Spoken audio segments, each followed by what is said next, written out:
வணக்கம் நண்பர்களே. மழை காலத்திலையும் இந்த குளிர் காலத்தையும் நம்ம குழந்தைங்களுக்கு இன்னும் கொஞ்சம் கவனமாக நம்ம பார்த்துக்கணும். ஏன்னா ஃபீவர், கோல்டு வந்து ரொம்ப காமனாக வரக்கூடிய ஒரு காலகட்டம். ப்ளஸ் அந்த இம்யூனிட்டி லெவல்ஸ் ஜென்ரலாகவே குழந்தைங்களுக்கு கொஞ்சம் கம்மியாக இருக்கும். ஏன்னா நிறைய இன்ஃபெக்ஷன்ஸை வந்து பாடி ஃபைட் பண்ணுற ஒரு கட்டம் இது. ஸோ அதனால இந்த மாதிரி நேரத்தில் நம்ம குழந்தைங்களுக்கு சில உணவுகள் நம்ம டெய்லி கொடுத்து அட்லீஸ்ட் வாரத்துக்கு ஒரு 3-4 தடவையாக கொடுத்து அவங்களோட இம்யூனிட்டி எதிர்ப்பு சக்தியை நம்ம நல்லா வச்சுக்கணும். அவங்களோட எதிர்ப்பு சக்தியை நல்லா வச்சுக்கிட்டா இந்த மாதிரி கோல்டு, ஃபீவர் வந்து குழந்தைங்களுக்கு வராமல் இருக்கலாம். பிளஸ் வந்தாலும் அதோட சக்தி வந்து கொஞ்சம் கம்மியா இருக்கிற மாதிரி பார்த்துக்கலாம். நம்ம 3 முக்கிய உணவுகள் பத்தி பேச போறோம் நண்பர்களே. ஒன்னு மஞ்சள், நம்ம எல்லாருக்கும் தெரியும். அதுல கர்கமின் அப்படின்னு சொல்லிட்டு முக்கியமான காம்பவுண்ட் இருக்கு.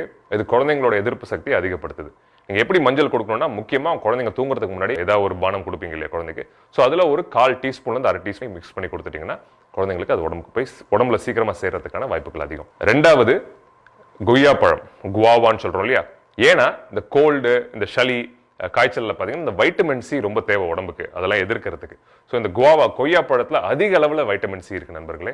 டெய்லி ஒரு கொய்யா பழமோ இல்ல ஒரு 1/2 கொய்யா பழமோ கொடுத்தீங்கன்னா ரொம்ப நல்லது. 3வதா நாவல் பழம், ஜாமுன் அப்படின்னு சொல்றோம் இல்லையா. ரொம்ப முக்கியமான விஷயம். பல நன்மைகள் இருக்கு நாவல் பழத்துக்கு.